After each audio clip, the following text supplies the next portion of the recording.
Hello, welcome to my mini blog. তবে দিনের starting থেকে না, আজকের ব্লগটা স্টার্ট হচ্ছে রাতের চিকেন ডিনার দিয়ে। তো খাওয়া দাওয়া ঝটপট সেরে নিয়ে ভাবলাম যে কি করা যায়। তো যেহেতু আজকে সানডে, সারা দিন ধরে ল্যাদ খেয়েছি, ঘর গোছানো হয়নি, ওই জন্য চলে গিয়েছিলাম আমার ঘরটা একটু গোছাতে।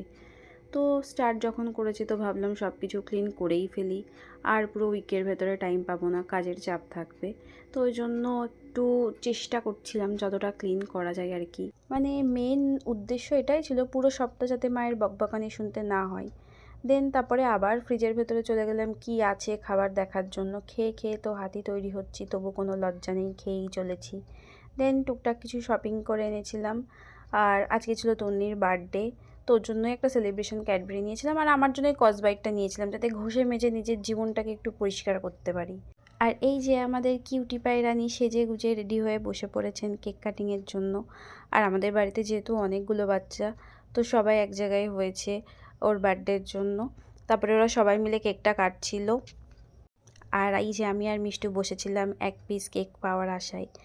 আর মানে ওকে পেলে তো আমি চটকে একদম শেষ করে দিই, ওই জন্য একদম আমার কাছে আসতে চায় না। তারপরে একটু বাজি ফুটিয়ে আমি সোজা ঘরে চলে আসি, কারণ এত কিছু খেয়ে নিয়েছি, এবার আমাকে ওয়েট লুজের জন্য একটু জিরার জল খেতে হবে। মানে লজ্জা নেই, খাবো আবার এইসব খাবো, জীবনেও ডায়েট হবে না আমার দ্বারা। তারপরে এই সুন্দর ল্যাভেন্ডার কালারের নেল পালিশটা পরে নিলাম, তোমরা জানিও কিন্তু কেমন লাগছে। আর জিরার জলটা ভীষণ গরম ছিল, ওই জন্য খেতে পাচ্ছিলাম না। দেন জিরার জল খেয়ে একটু স্কিন কেয়ার করে আমি আজকের দিনটা শেষ করি। টাটা।